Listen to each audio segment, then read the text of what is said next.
Como é que as coisas se passaram? Passaram-se, portanto, o que é que eu fiz em miúdo? Eh, desenhos em casa,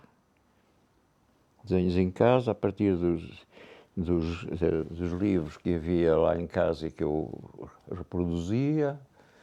Depois, quando fiz um curso comercial, simultaneamente frequentava uma cadeira de desenho, que não era, que se chamava-se o quê? A cadeira chamava-se pintura, pintura decorativa ou qualquer coisa assim no género. E eu era um professor e um aluno. Eu era o único aluno. Houve um ano, não sei quantos anos era aquilo, houve um ano em que tive um colega. Os outros anos era eu sozinho e o professor. Um tipo profundamente académico, o professor. Não me fez mal nenhum. E desenhava tudo, desenhava imensas coisas, plantas, objetos, tudo. E depois fazia coisas de caráter decorativo, ou para tecidos, ou para fosse lá o que fosse. Porque a cadeira, acho que se chamava pintura decorativa, qualquer coisa assim do género. Portanto, em termos escolares, nessa altura, foi a formação que eu tive com esse tal professor. Professor Paiva, nunca mais esqueci do nome do senhor. Eu era muito miúdo. E, simultaneamente, fiz o curso comercial, que eu odiava, não é? E já contei a história muitas vezes, que chumbei a cadeira de contabilidade, que era a cadeira principal. Chumbei, mas deixaram-me passar porque a escola era pequenina e eles sabiam que eu não queria fazer aquilo, que eu ia deitar fora aquele curso, como deitei. Passei chumbado a contabilidade. A cadeira matricial, chumbei a contabilidade. E depois fiquei, agora o que é que eu faço à minha vida? Faço à minha vida. Se eu desejaria fazer o curso de Belas Artes e o curso comercial não me dava equivalência, eu só tinha que fazer o liceu. Portanto, vou fazer o liceu, agora vou fazer o liceu. Entretanto, já não me lembro como é que conheci um arquiteto em Coimbra, que se chamava Carlos Almeida, um tipo novo. Fui trabalhar para o ateliê dele, enquanto, ao mesmo tempo, me preparava para fazer o liceu de ponta a ponta, porque não me deram equiparação a nada. Nada.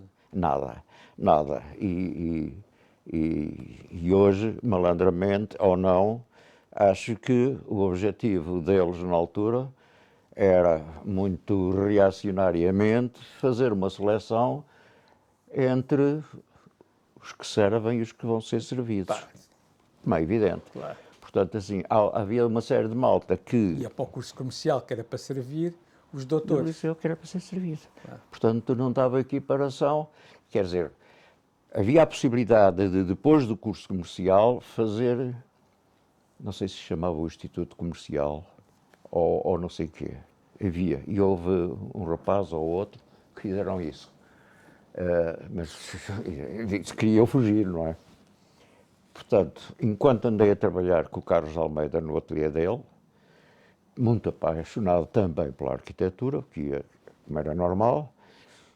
Portanto, quando acabei portanto, o liceu, deixei o Carlos Almeida e fui para Belas Artes, Lisboa. Lisboa, em má hora, que era profundamente académica, profundamente académica. Aguentei lá 2 anos e ao fim de 2 anos transferi-me para o Porto, que era a antítese, como sabe, não é? Que era o tempo do Carlos Ramos. Portanto, fui muito feliz no Porto nessa altura. Acabei o curso e tive a sorte de ser convidado para assistente e fiz carreira por ali. E os seus colegas, o Ângelo foi seu colega de curso E Dano, e Dano era do mesmo ano. no mesmo ano. E filmámos aquele grupo dos 420, que era uma forma de sobrevivência naquele tempo, enfim, para tentar fazer Quais a é que eram profissão. as vossas preocupações na altura? Vocês tinham preocupações ideológicas, calculo eu, porque estavam... A Escola de Belas Artes era profundamente, marcadamente de esquerda, pá. PC era muito ligado ao Partido Comunista? A partir de... no Porto havia uma forte corrente do... Como é que se chamava aquilo? A dominante, não a dominante, dentro da escola havia diferenças, mas na cidade havia uma forte, como é que se chamava aquele? Era uma linha ML, era uma das linhas ML, marxista-leninista. Agora não me lembro qual era, mas a escola do Porto era muitíssimo politizada, não é?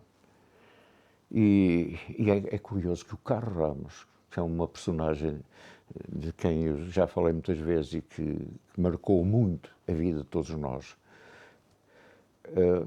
era um homem que eu não sei ideologicamente o que é que ele era, mas ele sabia muito bem que a gente com quem lidava dentro da escola que era de esquerda. Eu lembro o Carlos Ramos, em determinada altura, foi ele e muito mais arquitetos foram convidados para ir a Moscovo. Que arquitetos é que era na altura? Como? Que arquitetos é que foram a Moscou com ele? Não lembra-se dos nomes? Não sei. Vários do país, mas não sei quem. E ele quando veio... Mas sabe dessa história? Não. Quando veio... Foram de Portugal e de outros, não é? E ele quando veio fez uma pequenina conferência para nós, professores e alunos, não sei se também alunos, professores, sim, não sei se também alunos. E então isto era o Carlos Ramos. Dizendo que a União Soviética, para uns, já não me lembro das palavras exatas, mas a ideia era esta, que era o paraíso, que era o inferno, e outros dizem que é o paraíso, mas que já não me lembro quase. Ele fez um trocadilho que a gente ficava sem saber se ele tinha considerado que aquilo era o paraíso, se era o inferno. Isto era muito... ele era assim, era um diplomata deste género. Mas, portanto, ele construiu uma escola magnífica, que, olha, saiu de lá o Álvaro Siza, saiu de lá o Alcino Soutinho, saiu de lá tanta gente. Excelentíssima. O Alcino Soutinho era meu tio. Como? O Alcino Soutinho era meu tio. Sim. Excelente rapaz, um homem formidável, bom rapaz, bom arquiteto. E na arquitetura nós percebemos com mais facilidade, mas nas artes plásticas, como é que esse tão forte pender para a ideologia, não é? Nessa geração, se refletia depois na obra que vocês faziam? Por exemplo, na obra do Ângelo ou na sua obra? O Ângelo, por exemplo, a obra do Ângelo não é ideologicamente marcada por uma razão. Se é que a pintura abstrata não pode eventualmente ser marcada, pode, mas muito menos, de uma forma mais difícil. Mas, por exemplo, enfim, marcou porque muitas coisas figurativas que fiz eram marcadamente ideológicas, claro. bem evidente. O Ângelo não fez pintura figurativa. Eu, das pouquíssimas coisas figurativas que vi do Ângelo, é um desenho que tenho lá em cima, e quando fizemos concurso para a agregação, tínhamos que fazer, uma das provas era um modelo, pintura de modelo, que nós ainda fizemos pintura de modelo. Portanto, ele fez uma pintura de modelo, tinha que ser uma coisa, obviamente, figurativa, como é evidente.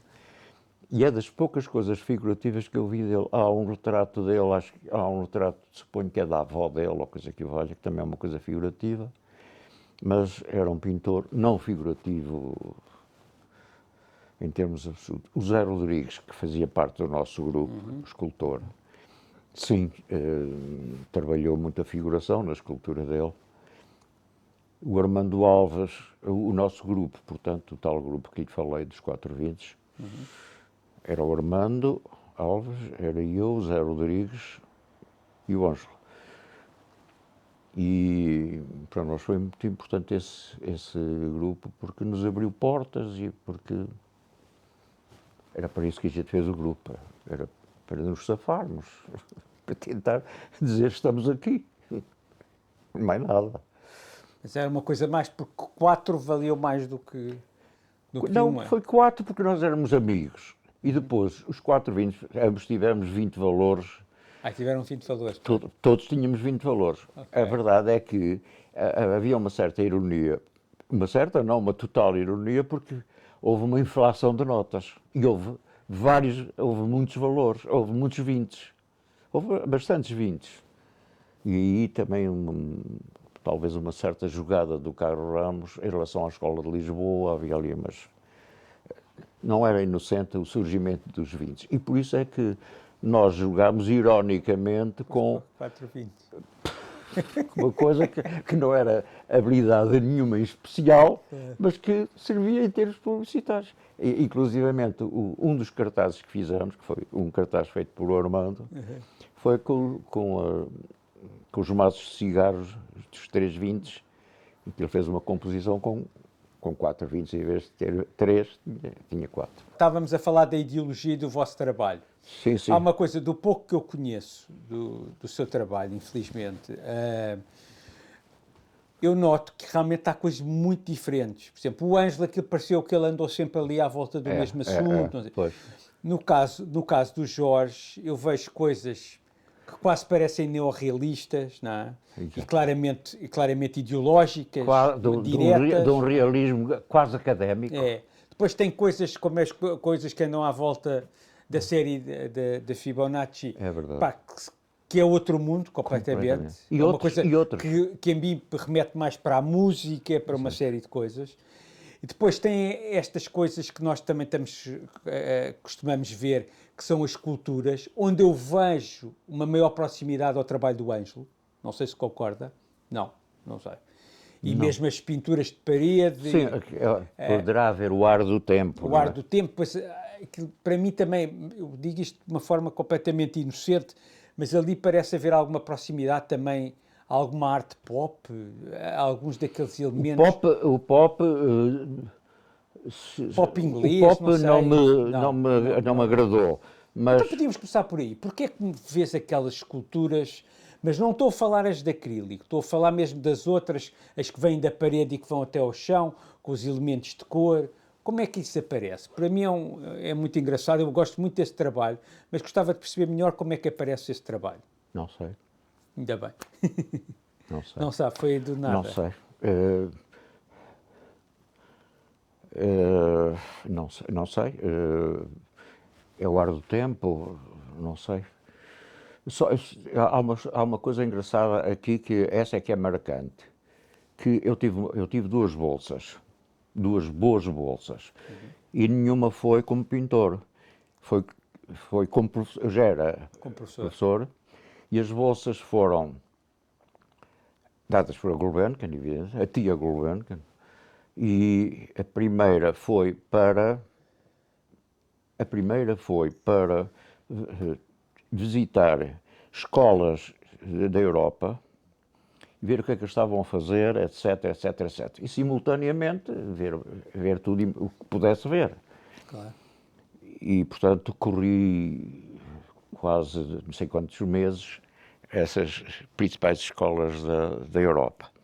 A melhor de todas, obviamente, era o Royal College. E poucas ou nenhumas eu vi com a liberdade de expressão que havia na Escola do Porto.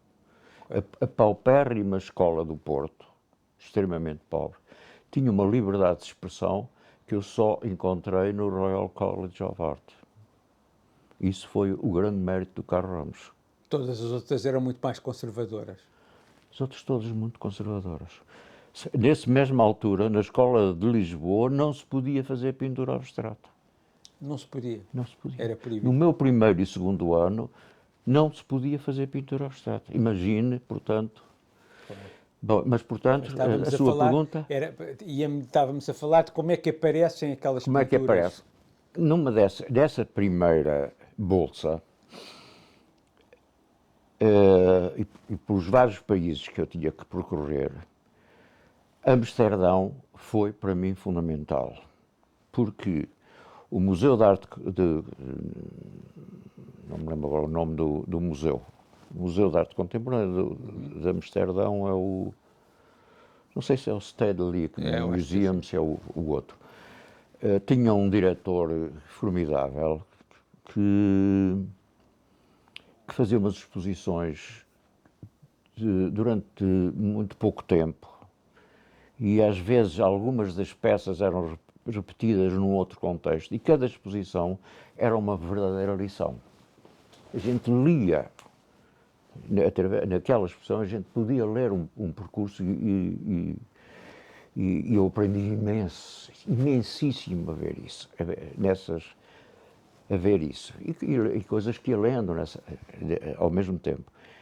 E uma vez fiz um croquis de uma peça que depois, assim que cheguei, mandei realizar, que foi a primeira peça abstrata que fiz, que é aquela redonda, que é um tondo, ao fim e ao cabo, e que eu intitulei Homenagem a Amsterdão, que pertence ao Museu do Chiado. Okay. Portanto, quando eu fiz essa primeira peça, que eu desenhei essa peça, fiz o croquis lá, alguns, não sei se em Amsterdão, não sei aonde, e é daquelas coisas que a gente faz quase instintivamente. É o nosso inconsciente ou até, sei lá, o subconsciente que a faz e não nós. Assim, eu não tive, não houve uma reflexão consciente, muito profunda, em relação àquela peça. Ela estava cá dentro e eu pô-la cá fora. Em linguagem mais corriqueira. E que eu tinha absorvido por aquilo tudo que eu vi. Mas de alguma maneira está-me a dizer que há uma influência quase direta ou indireta entre as exposições que viu em Amsterdão e o aparecimento deste tipo de pintura. Consegue-se lembrar de onde é que isso poderá vir de uma forma um bocadinho mais específica ou não? Não, olha, por exemplo, os construtivistas russos, que eles tinham uma coleção magnífica e que expuseram de várias maneiras, esses foram muitíssimo importantes para mim, muitíssimos. Toda essa linha dessa gente que, de certa maneira, ainda se mantém em algumas coisas que eu faço, ou que tento fazer, tridimensionais ou não. Portanto, aí foi fundamental isso. Portanto, essa gente dos construtivistas russos portanto, o Museu de Amsterdão. E era a sua pergunta, já não me lembro. Não, era como é que aparecia, não é? E agora, porquê é que aparece? Porquê é que eu continuo a fazer periodicamente, nunca simultaneamente, nunca ao mesmo tempo, mas de tempos a tempos, tenho necessidade da pintura figurativa ou tenho necessidade da pintura abstrata? Não sei. Assumi esta liberdade de fazer isto porque tive a sorte de estar no ensino.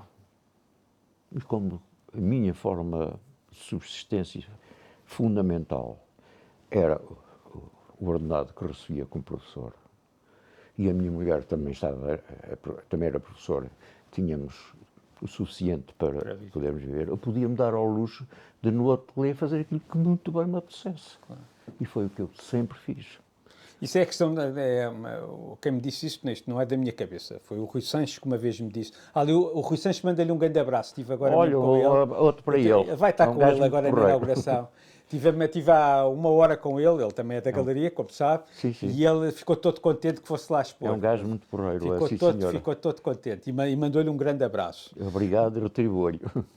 Mas o Rui Sanches disse uma vez uma coisa muito interessante, que é que as artes plásticas normalmente são muito vanguardistas, comparando com as outras artes, como o cinema, o teatro, a ópera, até eventualmente a literatura. A literatura não é a melhor comparação, mas nas outras é. Porque requerem muito pouco dinheiro para serem feitas. E então o nível de risco que se pode empenhar, que se pode pôr numa obra que se está a fazer, é muito maior. Porque se correr mal, deita-se fora. Exato. Deita-se fora. Epá, uma pessoa faz um filme, custa 1, 10, 20 milhões de euros, não é bem assim. Agora há estas geringonças. Agora este é mais barato. Agora é mais barato. Mas mesmo com estas geringonças é muito mais caro. A própria geringonça é cara. A própria geringonça é cara. A própria geringonça é cara. Por isso, eu acho que aí talvez o que está a dizer vai de encontro a isto que o Rui também diz, não é? Sim, sim. E no seu caso, como havia um certo conforto que lhe era dado por a sua mulher e o Jorge serem os dois professores, permitia-lhe arriscar mais. Isso foi fundamental. O que eu noto realmente na sua atitude em relação ao seu trabalho, a palavra que me veio sempre para a cabeça é liberdade, porque no fundo, é liberdade. E não é igualdade, porque eu acho que é bastante esquerda, é a liberdade que vem em primeiro lugar. Isto é uma coisa muito engraçada que eu também noto nos artistas, que os artistas normalmente são bastante esquerda. E o valor da esquerda é a igualdade. Mas os artistas, o valor que mais prezam é a liberdade. É a liberdade. É a liberdade. Mas pronto, isto Mas os de esquerda também gostam da liberdade. Claro que sim, isto é uma brincadeira. Isto é uma brincadeira. Até para serem de esquerda. Exatamente. Mas pronto, a liberdade é a coisa que eu noto no seu trajeto. Sim, sim. E ainda para mais, quando eu vejo uma grande parte dos artistas, como sabe, desenvolve um trabalho que muitas vezes são variações à volta de qualquer coisa que eles até descobrem quando são novos. Não é? Eles veem uma coisa e depois andam a fazer variações durante o percurso. No seu caso não é bem assim. Varia muito, não é? Portanto, tem várias coisas que já falámos na sua obra. Agora, se calhar era interessante perceber, falámos um bocadinho dessas pinturas, era um bocadinho interessante como é que aparece a série de Fibonacci, que é tão importante em tantos trabalhos seus, em tantos desenhos, e é uma série que se repete e que também se repete na sua obra. Ora, vamos lá ver. Porque a série de Fibonacci tem coisas muito interessantes. Se calhar é melhor explicar só que a série de Fibonacci é uma série numérica, só para fazermos aqui uma síntese, é uma série numérica que se repete na natureza. Imagina, as árvores, os ramos das árvores aparecem, crescem segundo a série de Fibonacci. Exatamente. A série é 1 e 1, 2, 2 e 1, 3, 3, 2, 5, 5, 3, 8, etc. Por aí fora. É sempre com o número anterior, soma o número anterior. E por aí fora, depois nunca mais acabava. Conversei com este senhor, Paulo Boser, um tipo novo, que me ofereceu isto, e que depois isto veio a ser muitíssimo importante para mim, porque daqui, depois mais tarde, em torno da psicologia da forma, depois mais tarde veio a história da Gestalt, que foi muitíssimo importante para mim e continua até hoje. Essa é da história do Fibonacci e etc. Portanto, há assim uma quantidade de pequeninos acontecimentos que todos eles criam esta malha toda que tem sido esta minha longa vida. E que isto foi em Pádua em 1966. Pádua, abril de 1966. Que engraçado. E isto é quando estava a fazer... Quando estava com essa bolsa da Gulbenkian. Com a bolsa da Gulbenkian. Que era para visitar escolas e tal, e pronto, e isto foi escolas e museus.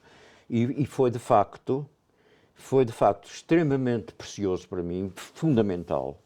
Esses contactos que eu tive, que me abriram os olhos para muitíssimas coisas que não era o academismo. Embora as escolas fossem académicas, mas nem todas eram de belas artes, outras eram. Houve uma que eu não consegui na altura. Pois, houve uma que eu não consegui visitar, infelizmente, porque estavam em greve.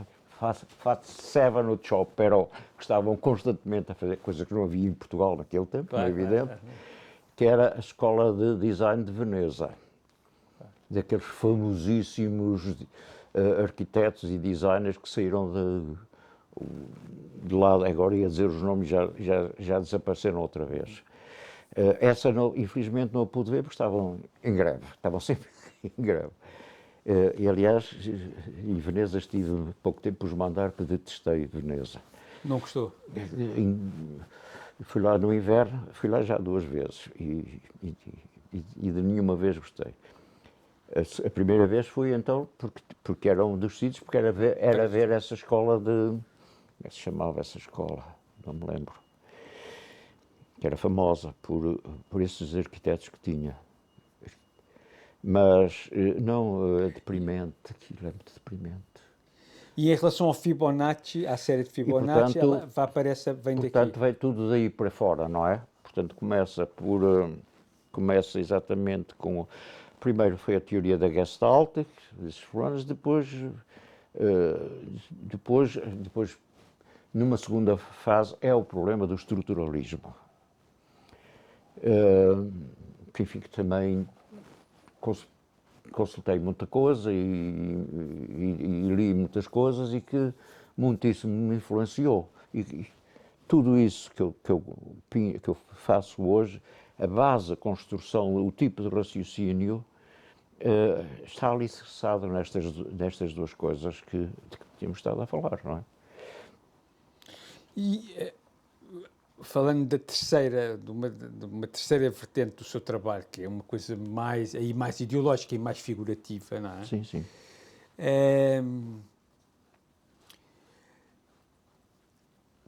Há alguma ligação? Consegue estabelecer ligações?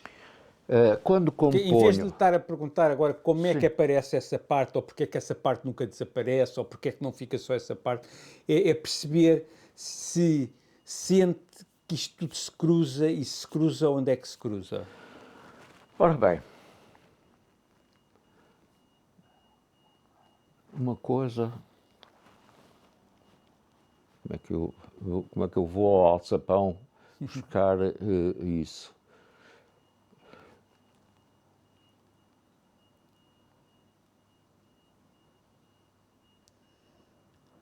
É um poema de quem? É um poema, não me lembro, ainda no outro dia falei nisso na entrevista que dei, que ele diz, é lá fora, é o mundo lá fora a dar murros na porta, não me lembro quem é.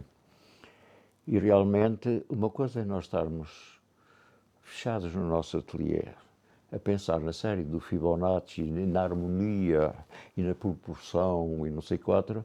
Outra coisa é a gente pensar que lá fora há um gajo com fome, não é? São coisas que não têm nada a ver uma com a outra, mas que nós somos sensíveis às 2. E se eu abro a porta e vejo o gajo com fome, eu fico chateado, não é? E depois, o que é que eu posso fazer para este gajo? Eu posso dar-lhe um bocado de pão, que é chato, ou então vou fazer uma coisa a dizer, vou acusar a sociedade de ter um gajo com fome. Não sei, não lhe posso explicar de outra maneira, não é? É porque a gente não é insensível ao mundo que nos rodeia. De maneira que sai-me aquela, pá, tem que ser, pá. Quem diz o gajo com fome pode ser outra coisa qualquer, pode ser a beleza, pode ser a simples beleza da natureza, que nem sempre é organizada segundo o número ou coisa parecida. É o mundo lá fora a dar murros na porta, como dizia o... Então, mas é engraçado, está a ser super interessante estar a conversar consigo e há aqui uma coisa que está sempre a abrir novas portas que são interessantes.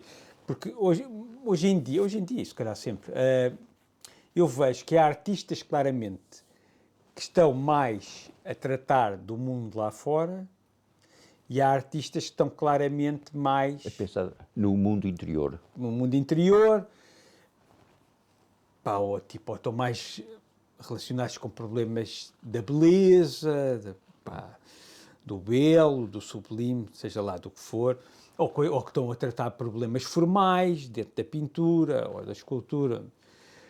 Mas o Jorge... E há uma certa guerra às vezes, entre estas correntes, não é? O tipo... E esse verso que disse é o tipo que está dentro de casa, não é? A perspectiva do poeta é de quem está dentro de casa e é o mundo lá fora a dar muitos na porta. Né? Portanto, a perspectiva, acho eu, do poeta é quem está dentro de casa. O que é muito difícil ver um artista que existe nesses dois mundos, porque esses dois mundos normalmente estão à pancada nas artes plásticas. Estão à pancada. Estão a dizer, epá, não, é que fazer arte, fazer essa história do belo e fazer não sei o quê. Não, a gente tem é que mudar o mundo, a gente tem é que ser modernistas ou não modernistas, ou seja lá o que for. Ou os outros que dizem assim, pá, não vale a pena fazer nada, isto vai ser sempre igual, o homem foi sempre igual. Não, portanto, estes dois discursos fazendo uns isto de forma muito porrada básica. a sério, outros andam a porrada a fingir. Os que andam a porrada a sério é um disparate. E fazem disparate. Os que andam, a maioria anda a porrada a fingir. Porque quer eles digam que sim, quer eles digam que não, estas coisas estão tão ligadas, tão visceralmente ligadas, que mesmo quando se diga que eu sou não sei quantos, vem-me sempre à cabeça ao Picasso, não é? Que era o tipo empenhado, não é? Era um tipo realmente empenhado e que fundia as duas coisas, não é? Uhum. Quer o Picasso do cubismo, quer o Picasso da fase rosa e da fase não sei quantos. Uhum. É o mesmo homem. É o mesmo homem que tanto olha, que reflete sobre a linguagem da pintura, como reflete e olha para a sociedade, e preocupadamente, não é? É o homem da Guernica, ao mesmo tempo é o homem daquelas maravilhas que são a fase cubista. Eu acho que é um paradigma exatamente daquilo que estamos a falar, do homem, do artista, homem, cidadão, que coexiste numa sociedade, não é? E que usa a pintura, neste caso, como forma de refletir sobre o mundo e de se exprimir. Eu não sei se há... O caso do Picasso é paradigmático, não é? É paradigmático. Os outros que sei lá, estou-me a lembrar daquela gente que tanto me influenciou quando lhe falei no Stedelijk Museum em Amsterdão, os construtivistas russos e não sei quantos. Aparentemente, o que eles faziam não tinha nada a ver com a sociedade, mas a verdade é que eles, politicamente, eram homens extremamente empenhados, como homens, como cidadãos. É muito complexo isto. Não, nem sei se é fácil fazer divisões. Acho que não. Eu não sou capaz de as fazer. Mesmo esses que aparentemente estão desinteressados do mundo, não estão. Há bocado eu ia apanhar-lhe uma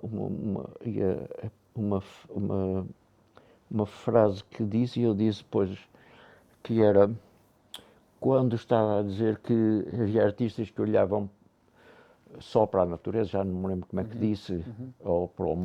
Eu estava a dizer que artistas têm... Então, hoje em dia, há correntes que estão muito mais preocupadas em que a sua ação mude o mundo, não é? Do que propriamente preocupados com questões formais ou sobre a própria história Mas há bocado disse uma coisa que era interessante, que era... quero olhar, não sei se para a natureza quanto, mas eu lembro-me que, mais ou menos, o que é que eu na altura pensei. É que mesmo quem olha para a natureza só, e se olhar com profundidade, então vai encontrar conceitos de harmonia, conceitos de proporção, de ordem, de uma quantidade de coisas que também existem na pintura figurativa. E eu não sei, eu quando fui buscar o retrato da Mimi ali, era exatamente para falar nisso. Eu não sei se pessoas como eu, que assumiram a liberdade de fazer aquilo que muito bem lhe apetecia ou tinham necessidade de fazer, se no fundo não estão sempre a dizer a mesma coisa de várias maneiras? E eu penso que sim. Eu penso que sim, pá. Não sei. É muito. Isso é o Freud que explica. Pá. Isso já é mais complicado. Mas, enfim, je cherche mon bien, je le trouve. Então podemos acabar assim. Mas foi Pois. um prazer. Está a ver como não custou Está nada. tudo dito.